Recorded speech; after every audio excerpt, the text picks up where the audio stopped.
하겠습니다. 오늘 성령 시리즈 네 번째 시간으로 성령은 기질도 변화시킵니다. 이런 제목으로 말씀을 나누려고 합니다. 우리 기저귀 한번 쭉 피세요. 우리 아이들 기저귀 쭉 피세요. 당신만 보면 기분이 좋아집니다. 인사하겠습니다. 옆 사람, 당신만 보면 기분이 좋아집니다. 인사하겠습니다. 네. 뭐야, 싸운 분들 계세요? 네. 오늘은 제가 아이들 원래 익투스까지 연합을 한다고 해서 우리 첫날 새벽 기도 때마다 제가 아이들을 위해서 늘 말씀을 준비해서 나눴는데 오늘 갑자기 이렇게 예꿈 동산이 올라온다 그래서 지금 제가 거의 사실 좀 어렵습니다. 이 말씀을 어떻게 맞춰야 될지를 몰라가지고 혹시 또 영어가 필요하신 분들은 통역도 지금 하고 있으니까 필요하시면 리시버를 받으시면 될 것 같아요. 그래서 어제 급하게 갑자기 어제 저녁에 오늘 애꿈이 연합으로 예배를 드린다 그래서 일단 파워포인트라도 애꿈 동산을 위해서 몇 장 준비하긴 했는데 성령께서 우리 아이들부터 어른에 이르기까지 하나님의 말씀으로 역사해 주실 줄 믿습니다. 오늘은 이 기질이라는 템퍼먼트라는 혹시 여러분들 가운데 야 나는 내 성격이 별로 마음에 안 들어. 근데 어떤 사람 보니까 저 사람 성격 난 정말 다 묻고 싶어. 좀 바뀌었으면 좋겠어. 이런 분들 계세요? 이 완전히 이제 바뀌면 죽는 거예요. 이제 오늘 그 이야기를 제가 좀 할 거예요. 제가 참조한 오늘 이 책으로 한 권 소개시켜 주는데요. 여러분 아마 다 읽었으리라 생각은 됩니다만 우리나라에서는 그냥 성령과 기질 이렇게 번역을 했습니다. 성령과 기질. 근데 이 팀 라헤이라는 사람이 지은 책인데 이 책의 원래 영어는 The Spirit Controlled Temperament. 성령으로 통제되어진 기질. 이게 원래 이제 사실은 제가 오늘 이야기하려고 하는 거의 주제입니다. 이 영어 원래 오리지널 타이틀이 원래 맞는 것 같은데요. 어쨌든 우리가 가지고 있는 이 기질에 대해서 오늘 간단히 흥미로운 거니까 아이들도 아마 여러분들도 흥미로울 거예요. 흥미로운 거니까 한번 들어보고 내가 어떤 기질에 속해 있는지 이걸 다른 사람을 판단하는 데 사용하는 게 아니라 다른 사람을 이해하는 데 사용하면 굉장히 도움이 됩니다. 저도 목회를 하면서 초창기에 MBTI를 소개받고 제가 도움을 받았어요. 부교육자나 또 스태프들을 어떤 위치에 세울 때 이런 그 사람이 가지고 있는 성향, 이제 이 MBTI 같은 경우는 주로 이제 인트로버전, 엑스트로버전해서 내성적이냐, 외향적이냐 이제 이게 큰 분류인데 제가 볼 때는 성령과 기질이 이걸 처음에 나눈 사람이 히포크라테스라고 주전 400년경 사람인데 대단한 분이에요. 요즘은 이제 이 히포크라테스 모르겠습니다. 의사들이 선서를 하는지 안 하는지 저는 모르겠습니다. 안 하는 걸 알고 있는데 그걸로 유명하죠. 의사이고 철학자이고 그렇습니다. 이분이 이제 사람에게는 기본적으로 잘 바뀌지 않는 네 가지의 템퍼먼트 기질이 있다. 그래서 그 네 가지 기질로 나눴어요. 저는 이분 그 히포크라테스의 선서도 참 좋다고 생각하는데 그 중에 제가 그냥 마음에 오는 것은 어떤 극약, 독약, 사람 죽이는 약을 임산부에게 처방해서는 안 된다. 뭐 이런 것도 거기에 있는 것 같고 그 다음에 환자들의 비밀은 반드시 보장되어야 된다. 뭐 이런 거 선서도 굉장히 의미 있고 좋은 것 같아요. 어쨌든 이 굉장히 지금부터 뭐 한 2,500년 전 사람인데 위대한 발견을 했어요. 무시되었다가 현대에 다시 조명되는 거죠. 이 네 가지를 기본으로 해서 지금도 많이 기질을 분류하곤 합니다. 자, 내가 그러면 어떤 기질에 있나? 사실 이건 이제 하나하나 여러분들 요즘 기질 테스트하는 유형들 설문지 같은 것도 굉장히 많으니까 한번 해보면 도움이 되는 것 같아요. 자기 자녀들하고 엄마 아빠도 틀려요. 내 배에서 난 아이지만 기질이 틀려요. 우리 집에는 4명이나 되잖아요. 제가 가만히 보니까 다 틀리더라고. 그러니까 이게 그 아이의 기질을 잘 이해 못하면 이게 힘든 거예요. 내가 어떤 기질이냐를 가장 간단하게 아는 제가 그 질문이 있던데, 자 한번 보세요. 자, 자기가 어떤 유형인지, 내가 어떤 일들을 처리할 때 나는 평화롭게, 두 번째부터 하는 거예요. 나는 평화롭게 좀 일을 잘 처리하려고 노력한다, 그런 사람인지, 아니 나는 어떤 일을 처리할 때 올바르게 처리해야 된다고 생각한다, 아니면 내가 가지고 있는 신념, 그 신념대로 내가 처리하려고 노력하는 사람이다, 아니면 나는 어떤 일을 처리할 때 모든 사람이 다 좋아할 방식으로, 모든 사람들이 다 좋아해야 돼, 굿해야 되니까 그런 방식으로 일을 처리하는 편이다. 자, 나는 다 맞는데 그러지 말고 그 중에 제일 맞는 거 하나만 골라보세요. 하나만. 자기한테 딱 맞는 거 하나. 자, 고르셨죠? 자, 첫 번째, 평화롭게 처리하는 분은 점액질입니다. 그냥 알고 계세요. 그냥 무슨 단은 나도 모르겠어요. 이게 히포크라테 그 당시에 가져온 그 개념이라서 이 단어 자체가 어려워요. 점액질. 두 번째, 올바로 일을 처리한다. 우울질입니다. 세 번째, 내 신념대로 처리한다. 담접질이에요. 네 번째, 모든 사람이 좋아할 방식대로 처리한다. 다혈질이에요. 알고 계세요? 또 일치하는지 아닌지 보세요. 내가 연극에 어디 참여한다면 나는 그냥 액터로, 나는 배우가 되고 싶다, 나는 배우 할 거다. 1번. 나는 감독이 나한테 맞아. 2번. 세 번째, 나는 그냥 관중, 여기서 그냥 보는 거 좋아해. 아니면 네 번째, 나는 작가가 나는 오히려 나한테 맞아. 자, 다 선택하셨어요? 예, 뭐 될 일은 없지만 그냥 생각하는 거예요. 1번, 배우가 되고 싶다. 다혈질입니다. 다혈질. 겹치는지 한번 보세요. 두 번째, 감독이 되고 싶다. 담접질이에요. 관중이 되고 싶다. 점액질이에요. 나는 작가가 되는 게 맞다. 우울질입니다. 자, 대충 고르셨어요? 자, 이제 자기 특징이 맞는지 한번 보세요. 제가 대충 이 책에 있는 내용들을 조금 제가 썸을 해서, 옛날에 읽은 책인데 여러분 하려고 또 한 번 더 읽었어요. 자, 다혈질인 사람들은 어떠냐? 다혈질인 사람들은, 자, 여기 보면 이제 다혈질인 사람들은 아주 천진난만하고 인생을 즐기는 걸 좋아합니다. 모든 사람을 기쁘게 해요. 이야기를 굉장히 잘해. 이 사람이 가면 그 분위기도 좋아지고 이야기꾼입니다. 조곤조곤 뭐 학교에서 일어났던 이야기도 이렇게 다 해. 다혈질은 그 사람하고 있으면 정보가 수집이 빠르죠. 다 이야기하니까. 상대방 기분을 잘 헤아려요. 사람들과 함께 있는 걸 좋아하고 좀 떠벌리는 편이죠. 감성이 따뜻해요. 그 성경에서는 베드로가 다혈질이다, 그렇게 여기에 이 전문가들이 그렇게 해놨던데, 두 번째, 담접질인 사람들은 매우 아주 실제적이고 의지가 강합니다. 고집도 세고 어떤 결정을 잘 내려요. 다른 사람의 생각에 흔들리지를 않습니다. 누가 뭐라고 해도 자기 주장대로 해요. 그리고 사회적인 불의에 맞서기도 합니다. 근데 감정이 좀 메말라 있는 사람이에요. 다른 사람이 아프다, 뭐 감정으로 공감이 안 가요. 다른 사람은 동정하는 거, 이런 거 표현 같은 거 못 해요. 왜? 안 가니까, 감정이. 예술 생활하고는 거리가 먼 사람들이에요. 뭘 보면서 저런 걸 왜 하고 있어? 뭐 이런 사람들. 아주 조직적인데 세심한 건 싫어하고요. 그리고 이런 사람 중에서 위대한 장군들이 많고 지도자도 많아요. 그런데 이런 사람들은 이제 잘못되면 독재자가 되거나 범죄자가 될 가능성이 많아요.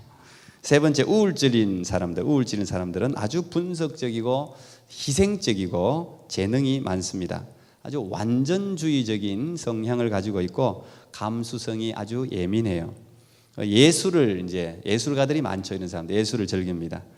어느 기질보다 뛰어나고 신뢰할 만한 사람들이에요. 왜? 책임감이 강해서 어떤 일들을 잘 해내요. 게으름 피우는 걸 싫어해요. 이 우울질 사람들은 어떤 활동을 계획을 딱 하면 그걸 하면은 어떤 문제와 나중에 어떤 위험성이 있을 것이라는 사실을 정말 분석을 잘해서 잘 정확하게 진단하는 사람들이에요. 근데 그 뛰어들기를 빨리 못해. 너무 많이 아니까. 모세 같은 사람, 도마 같은 사람, 이 성경에. 아까 담접질은 바울 같은 사람, 물불 가리지 않고 막 나가서 뭘 일을 해내는 사람. 그다음 마지막 점액질은 아주 천성적으로 느려요. 조용하고 냉정하고 감정 컨트롤을 굉장히 잘해요. 깊이 관여하는 것을 싫어합니다. 친구들 막 배꼽 잡게 웃게 만들면서 자기는 하나도 안 웃는 사람 있죠. 이 점액질 사람. 다른 타입의 기질을 막 조롱하는 거 좋아해요. 이렇게 조롱하고 이런 거 잘하는 사람도 있지. 점액질 사람. 뭘 찔러보는 거 이런 걸 즐기는 사람들. 이게 점액질 사람들이에요. 아브라함. 좀 우유부단합니다. 근데 자기가 뭘 태도를 정확하게 결정을 잘 못해요. 이 점액질 사람들이.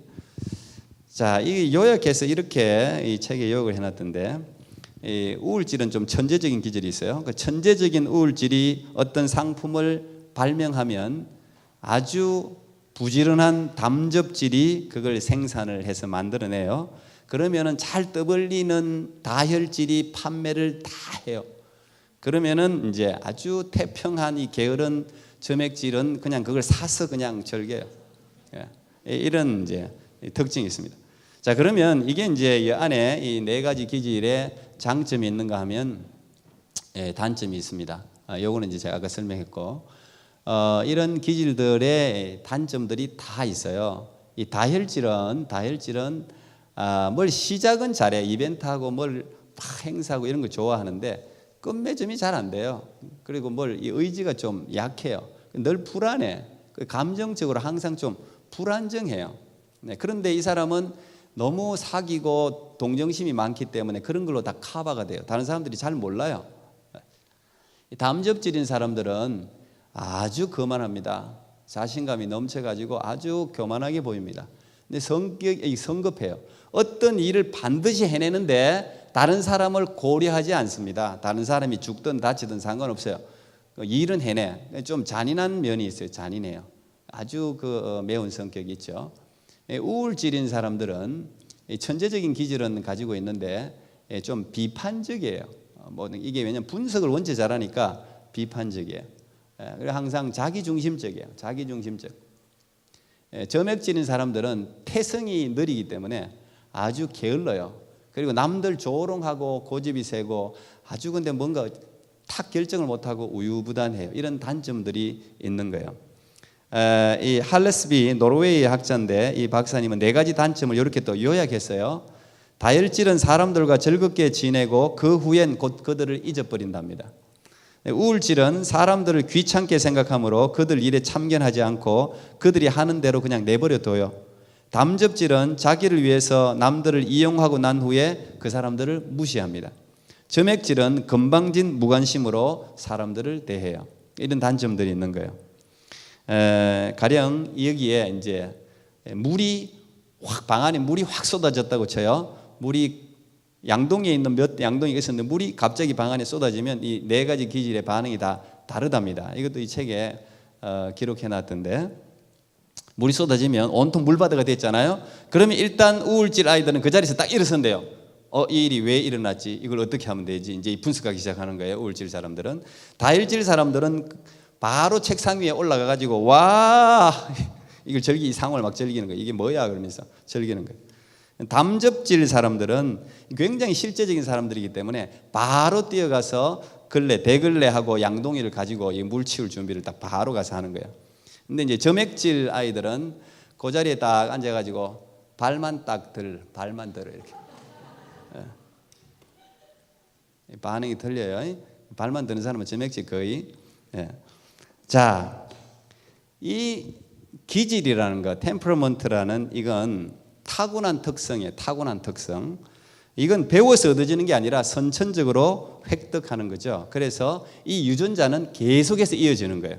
할아버지, 아버지, 나, 아들, 손주까지 이 유전자가 계속해서 이어져요.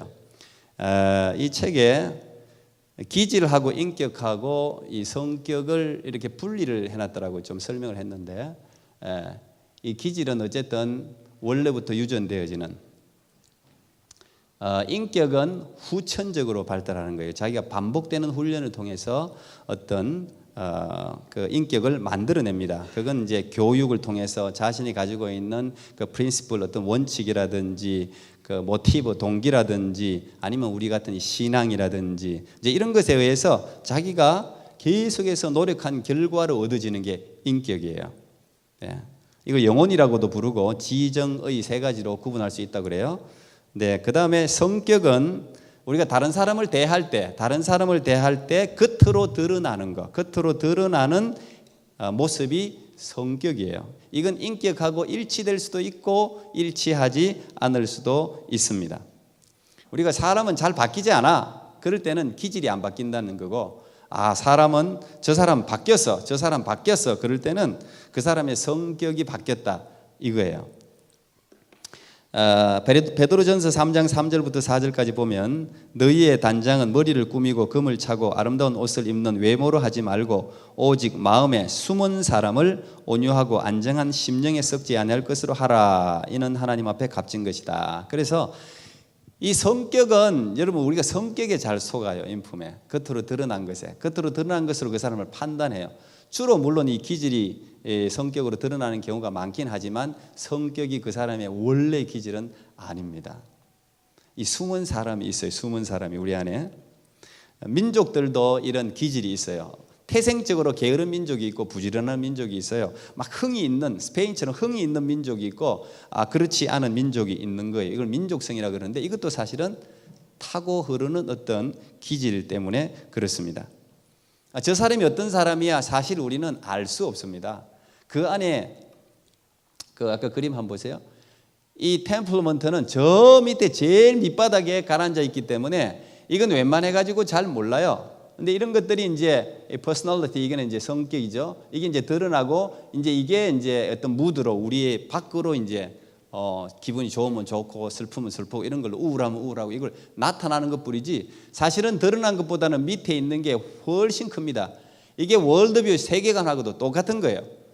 겉으로 제가 그때 그랬죠. 밸류 시스템 이런 것은 바뀔 수 있는데 이건 이게 템퍼먼트라는 것은 거의 월드뷰하고 비슷해요. 이건 거의 사람들이 잘 안 바뀌어요. 왜? 유전되는 거기 때문에. 자, 이제 제가 일반적인 이야기를 지금 했는데 잘 이제 들어보세요. 자, 우리는 그 사람의 드러난 성격을 보고 그 사람을 판단해서 속기 쉽습니다. 저 사람 참 좋아. 안 좋을 수도 있어요, 사실. 저 사람 참 안 좋아. 아니, 좋을 수도 있어요. 왜? 이건 성격은 포장이 가능해요. 포장이. 성격은 훈련을 통해서 내가 포장이 가능해. 근데 어느 순간 내 안에 있는 템퍼먼트, 이 기질이 확 올라올 때 이제 이게 문제를 일으킵니다. 제가 오늘 성령은 기질도 변화시킵니다. 사실 기질은 변화가 안 되는 거거든요. 제가 그랬잖아요. 기질은 변화가 안 된다고. 이건 유전된다고. 태생적으로 획득되는 거기 때문에 변화하기가 어려워요. 여러분도 다 그래요.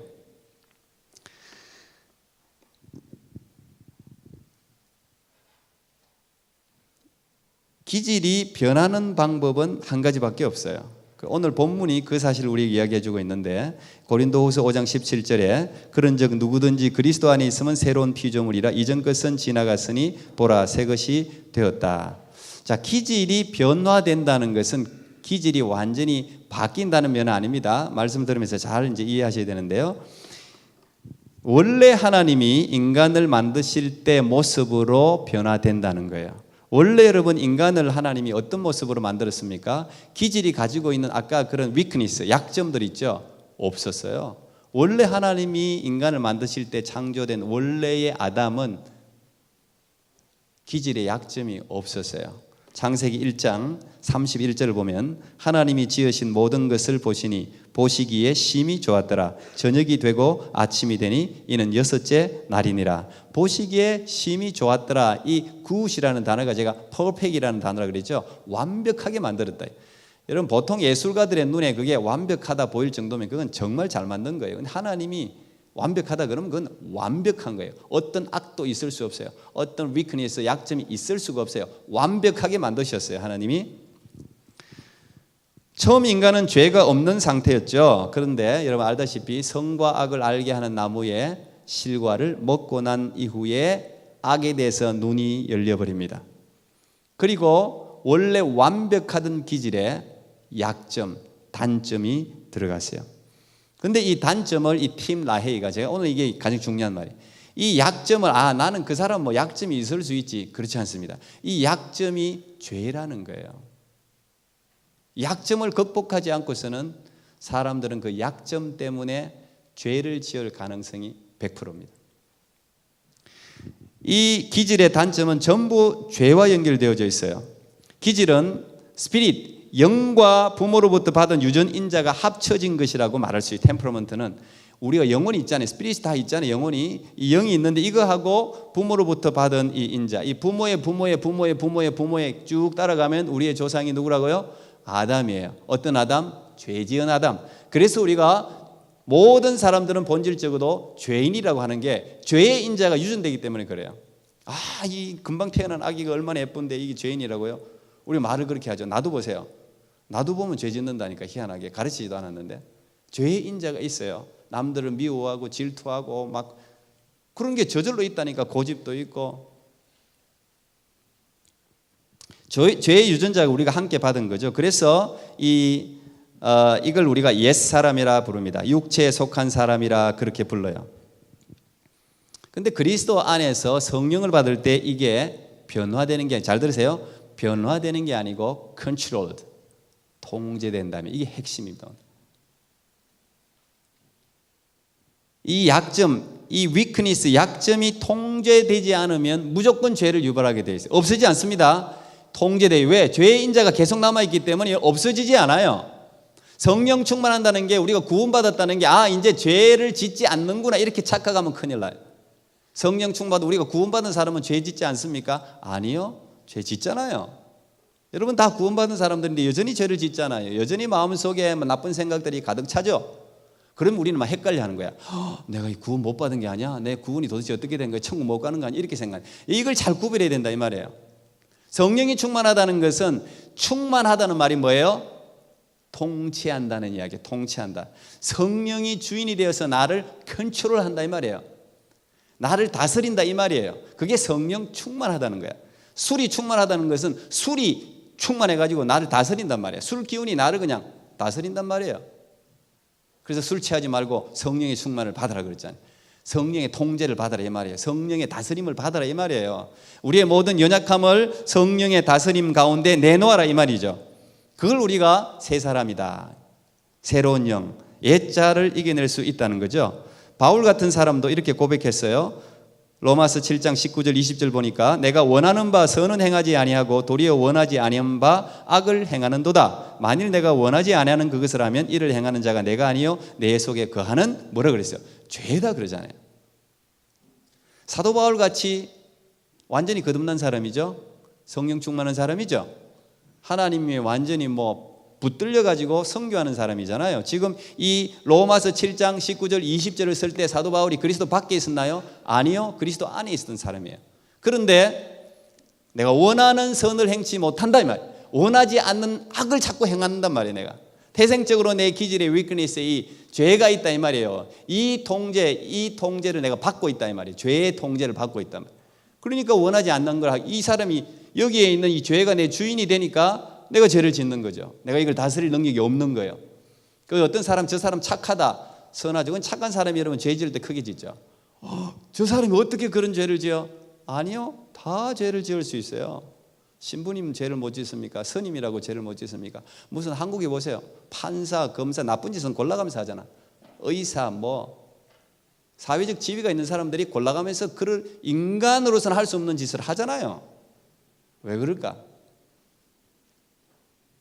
템퍼러먼트, 겉으로는 변한 것 같은데 안에 그대로 있는 거예요. 이게 통제가 안 되는 거예요. 자기 의지로 막 밀어붙여가 통제하는데, 문화인으로서, 문명인으로서 우리가 이걸 배움이 있지. 교육이라는 게 중요해요. 교육이 우리를 통제시켜요. 그렇게 하면 안 돼, 도둑질하면 안 돼, 살인하면 안 돼, 뭐 하면 안 돼. 교육의 힘이 엄청나요. 그런데 리밋이 있어, 한계가 있단 말이에요. 이 세상에 그런 한계가 있어요. 그걸로 어느 순간 빵 터진단 말이에요. 이걸 완전히 다스리지 않으면 죄를 짓게 된다는 이야기죠. 그래서 기질도 성령을 받아야 된다는 이야기예요. 기질이 완전히 바뀌는 게 아니라 통제가 되어서 좋게 사용한다는 이야기죠.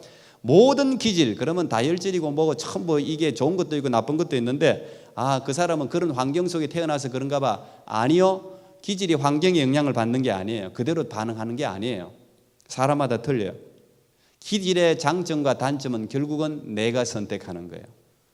여러분, 그래서 여러분에게는 자유의지가 있는 거예요. 프리윌, 자유의지가 여러분들에게 있는 거예요. 여러분이 선택하는 거, 이 안에 있는 장점을 선택하느냐 단점을 선택하느냐, 내가 선택하는 거예요. 근데 우리 의지가 너무 약하기 때문에 성령의 도우심이 필요하다는 이야기예요. 성령이 충만하면 성령이 나를, 내가 의지적으로 어떻게 할 수 없는 걸 컨트롤 해준단 말이에요. 그리고 내 안에 있는 모든 다혈질이든 점액질이든 담즙질이든 뭐 우울질이든 전부 장점이 있거든요. 스트렝스가 다 있단 말이에요. 그걸 막 극대화 시켜주는 거예요. 그러면 그게 극대화되면, 그게 맥시마이즈 하면 어떻게 돼요? 다른 사람들에게 좋은 영향력을 미치게 되는 거죠. 성경에 있는 인물들이 다 그런 거예요. 그 사람들이 전부 단점이 없는 사람들이 아니라 이 단점을 성령에 의해서 컨트롤하고, 자기가 가지고 있는 이 우울질인 모세 같은 사람도 막 사람을 죽였는데, 늘 괴로워하고 했는데 하나님의 성령에 덮이니까 위대한 지도자로 사용되잖아요. 바울 같은 사람도 그냥 자기 목표를 위해서는 다른 사람을 막 치잖아요.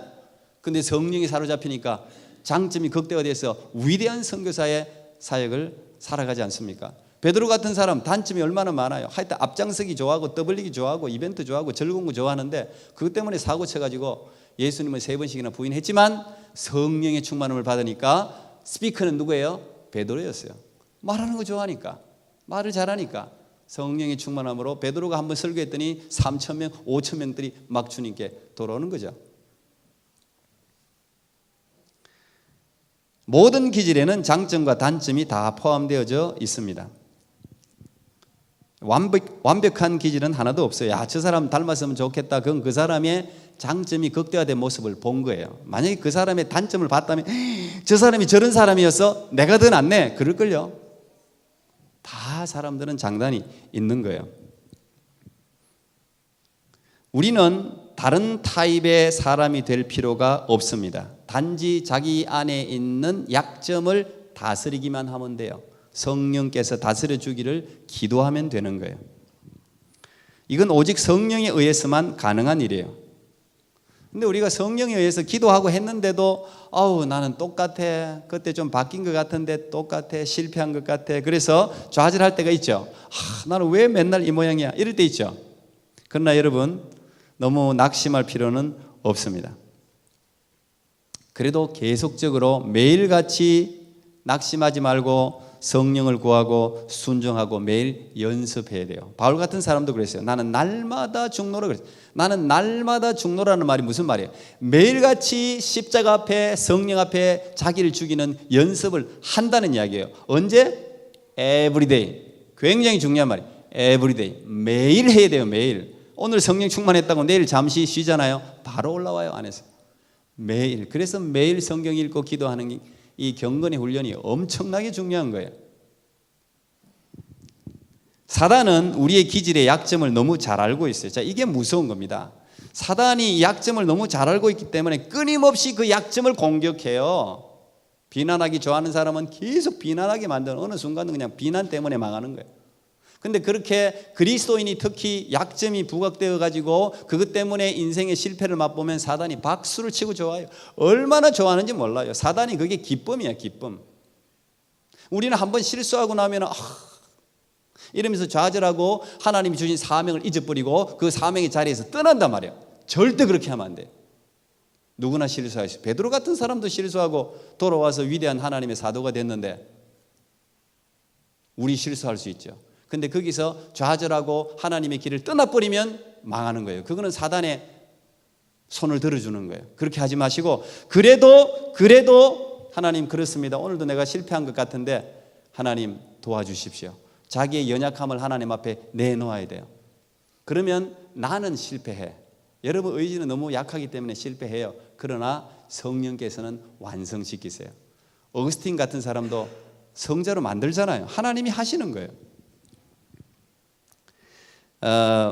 미국의 심리학자이면서 그리스도인인 헨리 브란트 박사님이 계신데, 팀 라이에도 이제 그 박사님의 영향을 받아서 이 책을 적었는데, 그분이 심리학자입니다. 사람들을 상담하는 사람이에요. 근데 이렇게 이야기하면 욕먹을 수도 있는데 이분 이런 이야기를 했습니다. 만일 내 환자들이 예수 그리스도를 받아들이지 않는다면 나도 그들을 치료할 별다른 도리가 없습니다. 모든 사람들의 심리 문제를 도와 치료할 수 있는 방법은 예수 그리스도밖에 없기 때문입니다. 그랬습니다. 그러면 오늘날 이런 이야기 했다 그러면 사람들이 막 뭐라 그러게, 아주 독단적이고 예수쟁이 뭐 말이 돼? 그러면 심리학자들 그러면 일반 치료 방법은 뭐야? 약물은 뭐야? 이럴 거예요. 근데 여러분 실제로 이 캐나다에서도 이 뭐 환자들이 많잖아요. 요즘 점점 많아지는데 세상의 치료를 이게 무시하는 말이 아니에요. 세상의 치료는 받아보신 분들은 알 거예요. 근본적인 치료가 안 됩니다. 근본적으로 치료될 수가 없습니다. 결국은 그것도 약물로 다스리는 거예요. 약물이 통의 컨트롤하는 거예요. 약물은 한계가 있죠. 매일 먹어야 되고 어느 순간 이건 계속해서 이 템퍼먼트는 계속 올라오니까. 그래서 예수를 받아들여야 돼. 예수를 믿어야 돼. 이건 성령에 의해서 통제돼야만 이게 가능한 거예요. 아니면 계속해서 반복적으로 올라오는 거예요. 계속해서. 그래서 이 심리학자이면서 그리스도인이니까 이런 이야기를 한 거예요. 그러면 예수 그리스도를 받아들인다면 치료가 가능합니다. 그래서 변화된 사람들의 그걸 여기 책에도 많이 적어놨어요. 결국 예수님 때문에 바뀐 거예요. 자기의 상담이나 약물로 바뀐 게 아니라, 물론 그것도 어느 정도 잠정적인 효과는 있을지 모르겠지만 근본적인 치유 방법이 안 된단 말이에요.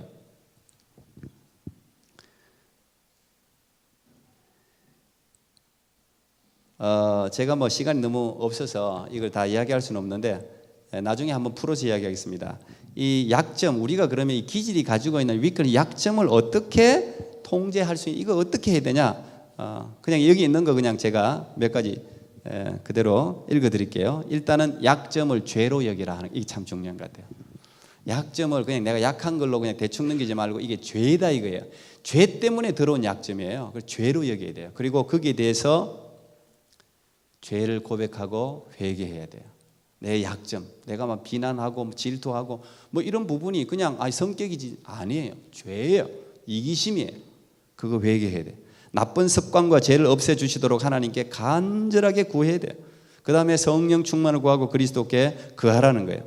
궁극적으로 모든 약점들은 다 죄로 왔고 그 죄의 실체는 이기심이라는 거죠. 내가 누리고 싶고 내가 가지고 싶은 것 이게 충족되지 않으니까 분노하는 거예요. 네 가지 기질에서 죄를 이 모든 약점들을 두 가지로 딱 정리해놨던데 첫 번째는 분노고 두 번째는 두려움이에요. 이 분노에는 16가지 형태가 나타나요. 엄청나게 많이 나타나더라고. 분노, 폭동, 시기, 공격, 험담, 불평, 질투, 후회, 야유, 비난, 원한 다 분노 형태. 한마디로 분노예요. 분노. 두려움도 여러 형태로 나타나요. 근심, 소심, 미신, 우유부단, 걱정, 열등감, 비겁, 교만, 실망, 수줍음 다 이거 두려움에 해당된다는 거죠. 이 네 가지 기질 가운데 약점들이 다 여기에 있다는 거예요. 이 모든 것들에 대해서 죄로 여기고 하나님께 아뢰라는 거예요. 그러면 하나님께서 이 부분들을 통제해 준단 말이에요. 이 부분들이 일어 나오지 않도록, 밖으로 확 나오지 않도록. 이게 나오면 불이 되잖아요. 이게 막 미움이고 질투고 분노가 나오면 어떤 사람은 폭력적이 되고 어떤 사람은 자기 스스로 그냥 학대를 하고 그러잖아요. 이게 나타나는 게. 그걸 통제시켜 준단 말이에요. 그리고 내 안에 장점들, 이 네 가지 기질의 장점들이 너무 많거든요. 그걸 막 이렇게 얼마나 행복하게 만들어 준단 말이에요. 그리고 성령 충만을 받으라 그랬는데 성령 충만도 마찬가지예요. 자기 자신을 살피고 죄를 고백하고 하나님께 자신을 완전히 드리고 성령 충만을 간구하고 간구 후에는 성령 충만을 믿고 감사해야 돼. 어떤 느낌을 자꾸 바르지 말고 기도한 후에 감정과 느낌을 믿지 말고 말씀을 붙들고 성령 충만을 구하면서 믿음으로 하나님이 나를 통제하고 계신다는 믿음으로 그냥 나가는 거예요. 나가다 보면 실패하고 넘어질 수도 있지만 결국은 하나님이 우리를 승리하게 해주신다는 거죠. 비록 내가 여전히 변하지 않은 것 같지만 그렇지 않아요. 옛날의 모습으로 돌아가 있는 것 같지만 하나님이 계속 일하고 계신 거예요. 실망하지 말고 계속적으로 성령께 내 죄를 고백하고 성령을 쫓아 행할 때 반드시 하나님이 우리를 통해서 이루시고자 하시는 하나님의 역사를 이루신다는 것이죠. 하나님은 모든 인간들이 가지고 있는 이 기질의 약점들을 죄를 짓는 데 사용되기를 원치 않으신다는 거예요. 그래서 성령을 보내시는 거예요. 성령이 이걸 컨트롤할 수 있도록. The Spirit controlled temperament. 이 성령께서 모든 기질들을 통제한다는 거죠. 성령 충만해지면 기질이 완전히 바뀌는 것이 아니라 기질 중에 약점들이 죄를 짓지 않고 하나님께 영광을 위해서 사용되어지도록 성령이 우리를 잘 컨트롤해서 우리를 이끌어 가신다는 것이죠. 성령은 우리를 죄인에서, 우리가 약점들이 부각되면 다 시너, 죄인이 되는 거예요. 근데 하나님이 이걸 컨트롤하고 장점들을 극대화시키면 우리가 세인트, 성자로 바뀔 수 있다는 거죠. 우리 모두가 다 마찬가지. 여러분, 여러분에게 있는 고유한 이 기질, 이건 하나님이 주신 거예요. 그 안에 있는 숨겨져 있는 죄로 말미암은 약점들, 이걸 우리가 성령께 간구해서 잘 통제하고, 여러분이 가지고 있는 다혈질은 다혈질대로 즐겁고 기쁘고, 우울질은 우울질대로 아주 그냥 분석도 잘하고 발명적이고 점액질, 담즙질 다 하나님께서 주신 좋은 기질들이에요. 이 기질들을 잘 살려서 하나님께 영광 돌리는 여러분 모두가 되기를 축복합니다. 기도할게요. 하나님 감사합니다. 오늘 성령은 우리의 기질도 변화시킵니다 라는 제목으로 말씀을 나누었습니다. 하나님